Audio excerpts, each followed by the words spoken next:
Merdeka Mengajar, Bapak Guru Hebat dimanapun Anda berada. Perkenalkan, nama saya Yati Widyastuti. Saya adalah seorang guru bahasa Inggris di SMK Negeri 4 Bau-Bau. Pada kesempatan kali ini, saya akan membagikan pemahaman saya tentang materi pelatihan Merdeka Belajar yang saya peroleh di platform Merdeka Mengajar.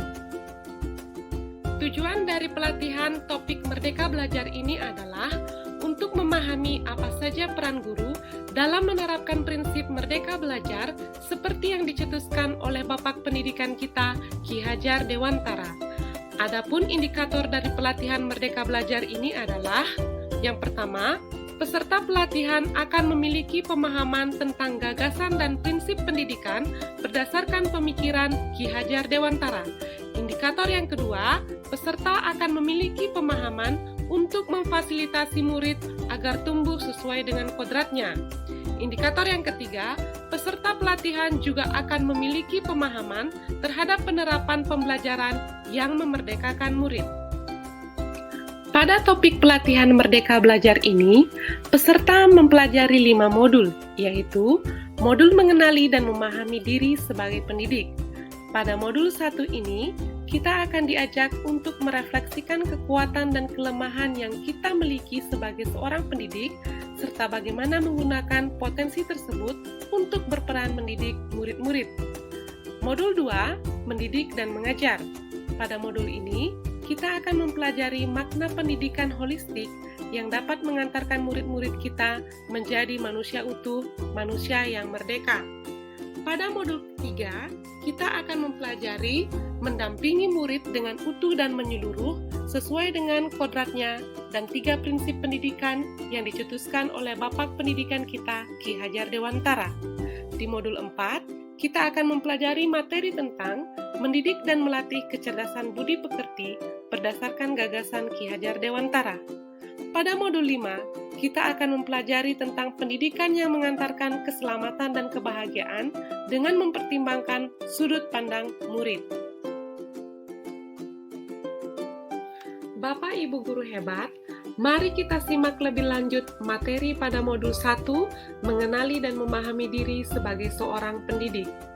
Menurut Ki Hajar Dewantara, pendidik memiliki peran untuk membantu dan menuntun tumbuhnya kekuatan kodrat yang ada pada anak-anak agar dapat memperbaiki laku hidupnya dan menjadi manusia merdeka. Siapakah manusia merdeka itu?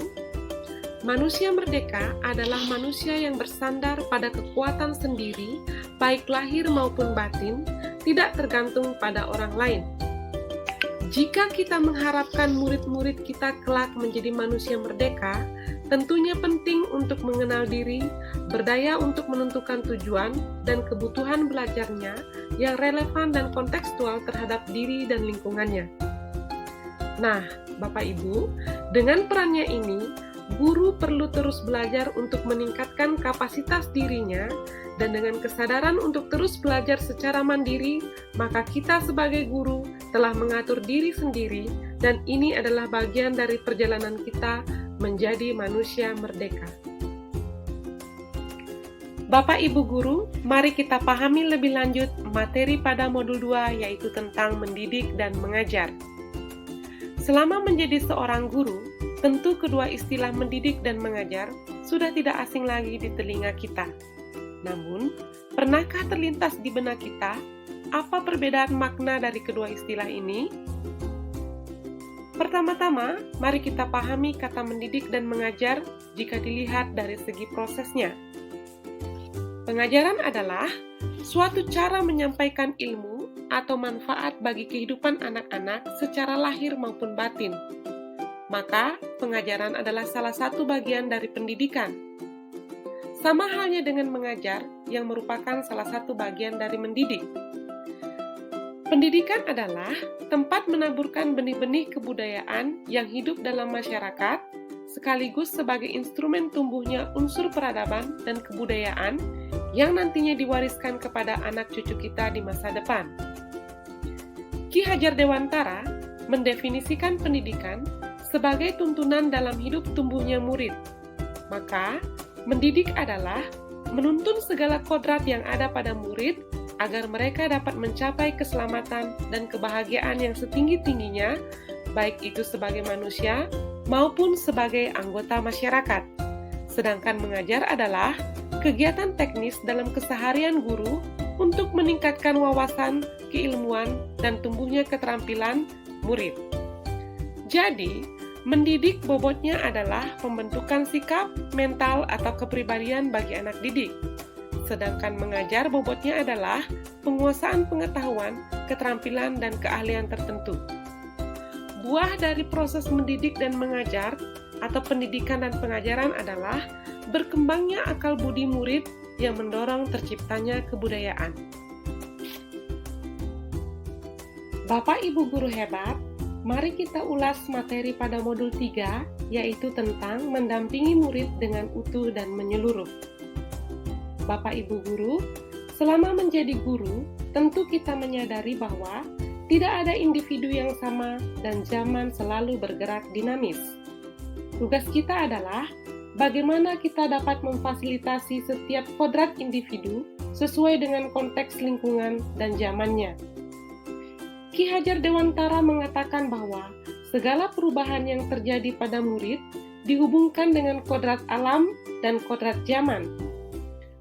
Kodrat alam adalah dasar pendidikan yang berkaitan dengan sifat dan bentuk lingkungan di mana mereka berada. Murid dengan kodrat alam pesisir laut, contohnya, sejatinya dilihat sebagai bagian dari masyarakat pesisir. Maka, pembelajaran yang diterima murid sebaiknya mampu mendekatkannya dengan konteks atau kodrat alamiahnya. Sementara kodrat zaman adalah bagian dasar pendidikan murid yang berhubungan dengan isi dan irama. Isi dan irama pendidikan bergerak dinamis sesuai dengan perkembangan zaman. Muatan pendidikan dikala kita menjadi murid tentu berbeda dengan zaman saat ini. Pendidikan setelah masa kemerdekaan tentu sangat berbeda dengan pendidikan pada abad 21.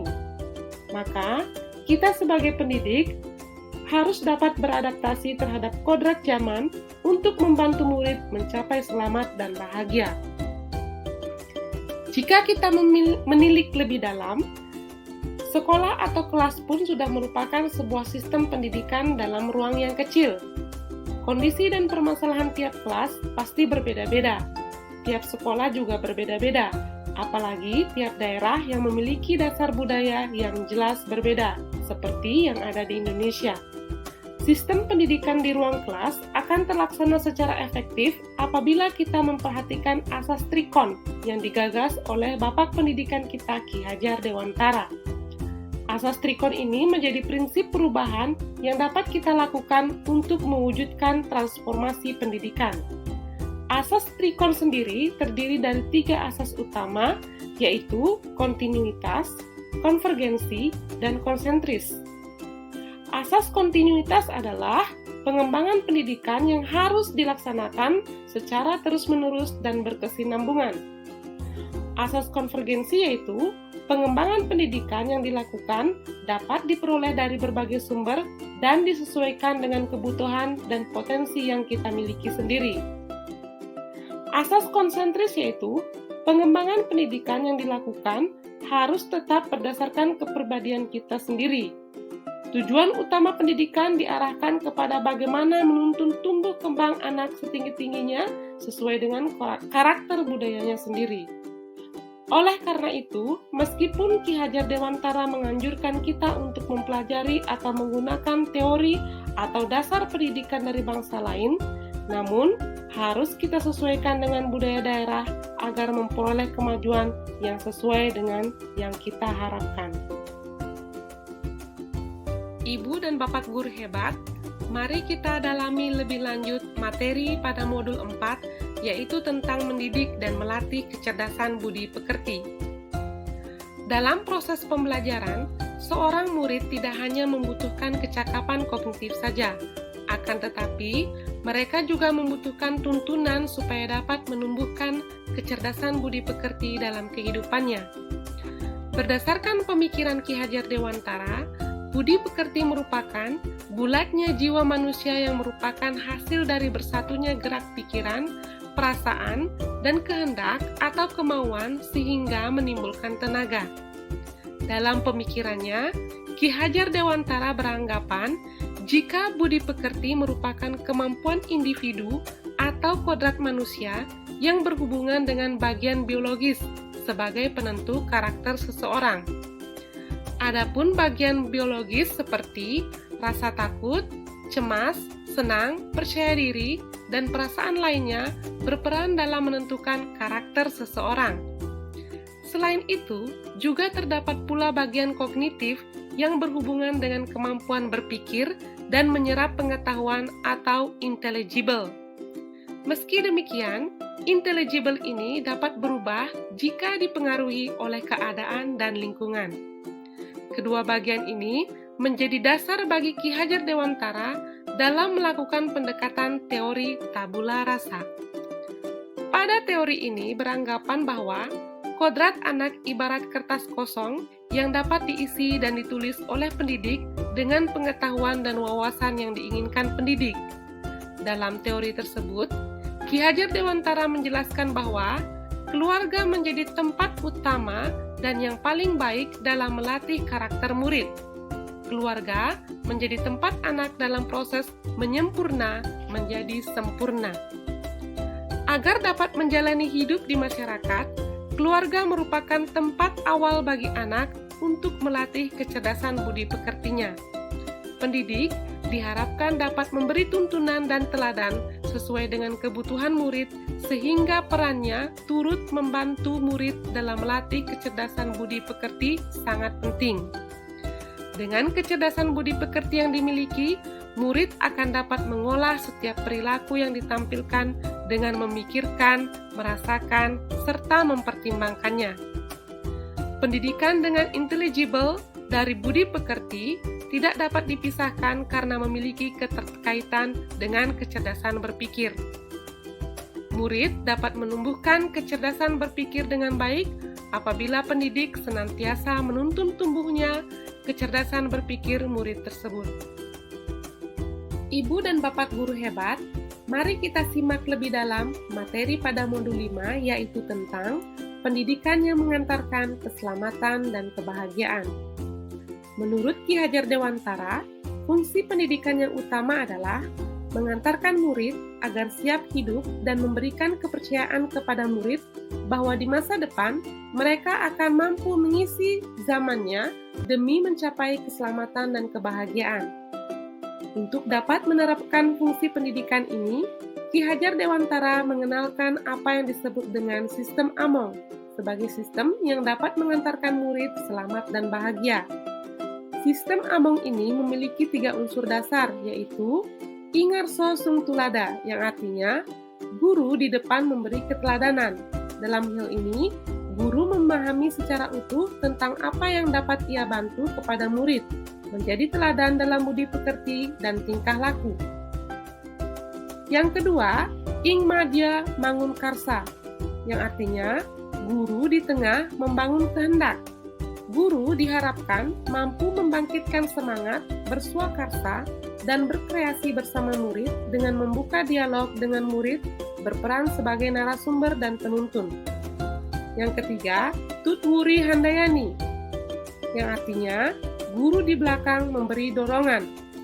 Guru tidak sekedar memberikan motivasi, tetapi juga memberikan saran dan rekomendasi dari hasil pengamatannya agar murid mampu mengeksplorasi daya cipta, rasa, karsa, dan karyanya.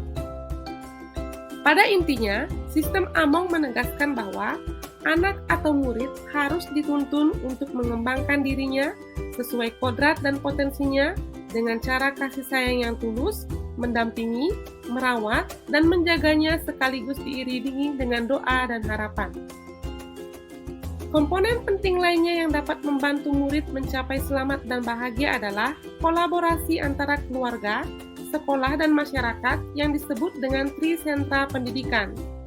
Keluarga merupakan tempat pendidikan pertama yang membentuk kepribadian anak. Maka, orang tua harus menanamkan nilai-nilai kebaikan, pengetahuan, keterampilan, dan perilaku sehari-hari.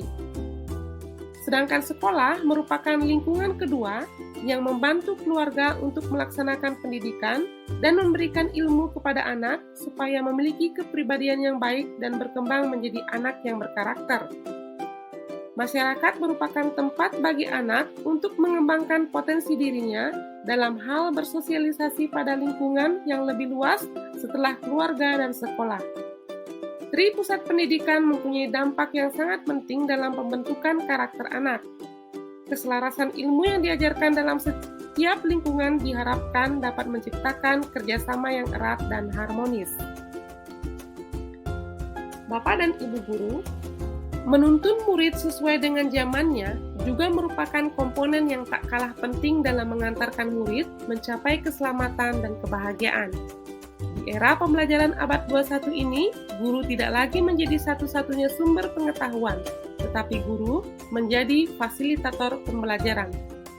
Sebagai fasilitator, guru menempatkan murid menjadi subjek atau individu aktif dalam pembelajaran untuk mencari dan membangun pemahamannya sendiri.